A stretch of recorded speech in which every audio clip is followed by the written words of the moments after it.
Mirë se vini. Sot do bëjmë diçka të veçantë. Do të kthehemi shumë pas në kohë. Në një ditë të vetme që pa e ditur askush do të riformacionte gjithë historinë. Dhe nuk do të flasim thjesht për ngjarjen, jo, por për përjetimin njerëzor, për atë që ndodhi në zemrën e një momenti absolutisht monumental.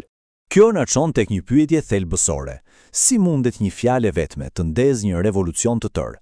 Sepse kur e mendon, lëvizjet më të mëdha, ato që ndryshojnë botën, shpesh nisin tamam kështu, me një çast të vetëm, tronditës, që thyen heshtjen dhe ndryshon gjithçka.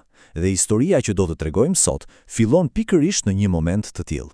Por përpara se të arrijmë tek ai moment, duhet të kuptojmë pak skenën. Jemi në Mekë, viti 610, dhe kemi një burr, Muhamedin, të njohur nga të gjithë bërndeshmërinë e tij absolute. Ai rregullisht largohej nga zhurma e qytetit. Ngjitej në malin Nur, në shpellën Hira. Pse? Sepse po kërkonte një stres shpirtërore, një largim nga një qytet që po mytej, realisht po mytej në korrupsion dhe idhujtari. Një sistem ku paraja dhe përfitimi ishin bërë më të rëndësishme se çdo gjë tjetër, përfshirë besimin. Dhe pikërisht aty, në atë qetësi, ndodhe pabesueshmja. Në agjim, në ditën e 17 të Ramazanit, heshtja e shpellës, tyet, një dritë e fuqishme mbush gjithçka, dhe një urdhër i vetëm, i thënë me një autoritet që nuk ishte e kësaj bote, jehon në errësirë, lexo, një urdhër kaq i qartë, e megjithatë, për njeriu që po e dëgjonte, ishte krejtësisht i pakuptueshëm. Përgjigjja e tij është e menjëhershme, e sinqertë dhe plot frikë. Unë nuk di të lexoj. Kjo ishte e vërteta. Ai ishte analfabet dhe të gjithë e dinin këtë. Pra, ky urdhër thjesht nuk kishte kuptim. Imagjinoni situatën, i vetëm, i tmerruar dhe thellësisht i hutuar. Dhe duhet ta kuptojmë, kjo nuk ishte një bisedë e zakonshme. As pak.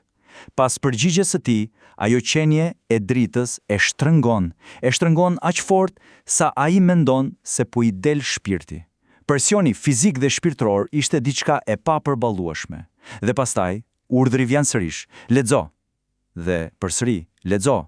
Vetëm pas shtrëngimit të tretë, diçka ndryshon. Fjalët fillojnë të dalin prej tij, sikur i kishte ditur gjithmonë. Dhe këto nuk ishin fjalë të zakonshme. Jo, këto ishin vargjet e para të asaj që do të bëhej Kurani. Dhe vini re mesazhin, që në fillim fare. Nuk flitet për pushtet, nuk flitet për pasuri. Flitet për krijimin, për dijen dhe për aktin hynor të mësimit. Tani, provoni ta imagjinoni pak këtë skenë. Ai zbret me vrap nga mali, i tmerruar, ende duke u dridhur nga përjetimi. Por, ndërsa vrapon, ndodh diçka tjetër e jashtëzakonshme. E gjithë bota natyrore rreth tij sikur po i flet, po konfirmon këtë realitet të ri e të frikshëm. Çdo shkëmb, çdo pemë, sikur i përshpërit titullin e tij të ri. Kur më në fund arrin në shtëpi, ai nuk është një profet i sigurt në vetvete. Jo, as pak. Ai është një njeri i tmerruar që kërkon thjesht ngushëllim. Dhe fjalët e tij të para drejtuar gruas së tij, Hatiçese, tregojnë një frikë kaq të thellë, kaq njerëzore. Ai kërkon vetëm një gjë, të mbulohet, të fshihet nga pesha e paimagjinueshme e asaj që sapo kishte përjetuar. Këtu historia bëhet edhe më komplekse. Mund të pyesim veten, pse një mesazh për dijen dhe Zotin do të shkaktonte një reagim kaq të dhunshëm? Për t'ju përgjigjur kësaj, duhet të kuptojmë Mekën e asaj kohe. Sepse Meka nuk ishte thjesht një qytet, ishte një motor gjigant ekonomik, dhe karburanti i tij ishte feja. Shikoni pak se si funksiononte. Elita e qytetit e kishte kthyer me një mjeshtri të frikshme ritualin e shenjtë në një sistem shfrytëzimi të pastër. Qabeja, në thelb, ishte bërë biznes. Për shembull, kishin vendosur rregulla si ai që nuk mund të bëjë rrotullimin rreth qabes me rroba të papastra, çka i detyronte pelegrinët të blinin ose të merrnin me qira rroba me çmime marramendse nga tregtarët vendas. Dhe çdo idhull i vetëm ishte një burim të ardhurash për një klan të caktuar, një sistem i mbyllur, i përsosur dhe tejet fitimprurës. Dhe në zemër të gjithë këtij sistemi, çfarë gjejmë? Një rivalitet të thellë politik sigurisht. Prej brezash të tërë kishte një lloj lufte të ftohtë mes klaneve kryesore. Nga njëra anë kishim Benu Hashim, klani i Muhamedit, që tradicionalisht mbanin udhëheqjen. Nga ana tjetër, klanet të tjera shumë të fuqishme, si Benu Umaje dhe Mahzum, që donin kontrollin total të këtij motori ekonomik. Për ta, çdo gjë që mund të kufizonte fitimet e tyre ishte një kërcënim ekzistencial. Dhe ja ku gjërat bëhen interesante. Edhe përpara kësaj nate në shpellë, elita e Mekës ishte në ankth për Muhamedin. Pse? Sepse ata e njihnin karakterin e tij, e dinin për ndershmërinë e tij të pathyeshme dhe ndikimin që po fitonte. Në mendjet e tyre, ai ishte i vetmi person që kishte autoritetin moral për t'i sfiduar hapur dhe potencialisht për t'u shkatëruar gjithë sistemin e tyre të korruptuar. Ai ishte si një bombë me sahat që priste të shpërthente.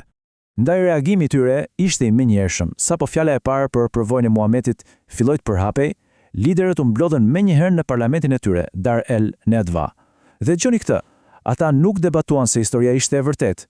Jo, ata debatuan se si ta shkatërronin atë. Dhe vendimi ishte i shpejtë dhe unanim. Do ta quanin Mexhnun, i pushtuar, i çmendur.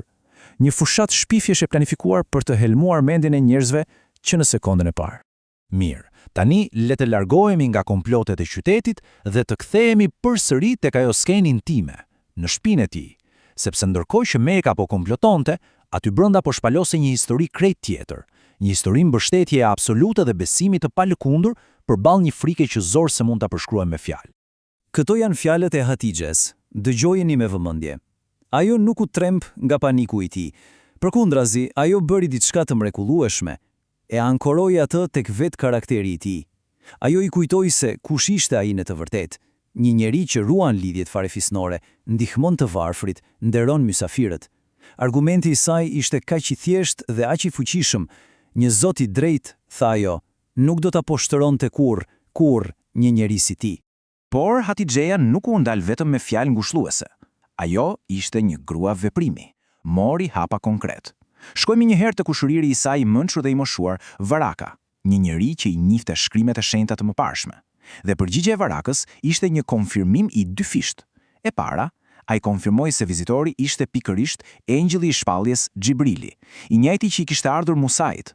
Dhe e dyta, ai dha një profeci të hidhur. Rruga përpara do të ishte e mbushur me përsekutim dhe do të përfundonte me dëbimin nga qyteti i tij. Pra, ishte një ditë frike, pastaj konfirmimi, pastaj një profesi e zymt. Por në të njëjtën ditë ndodhi edhe diçka tjetër, diçka themelore. U hodh baza për praktikën rituale.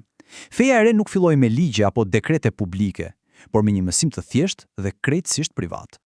Engjëlli Xhibril u shfaq sërish, goditi tokën me këmbë dhe nga aty doli një burim uji.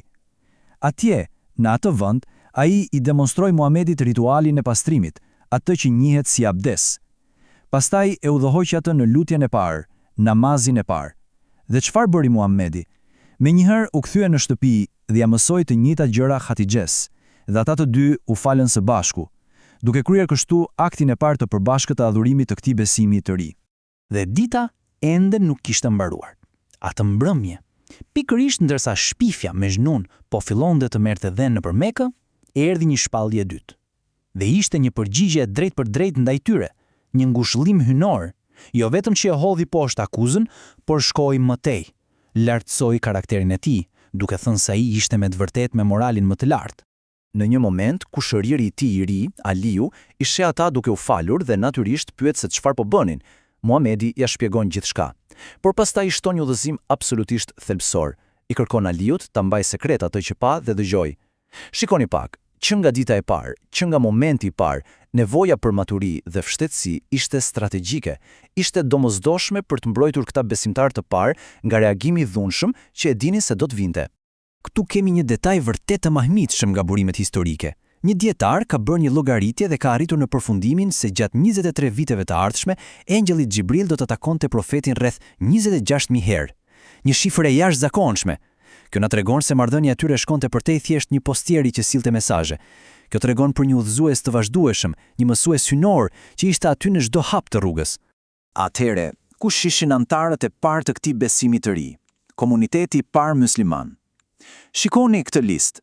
Nuk ishte një ushtri, nuk ishte një grup politikanësh apo filozofësh.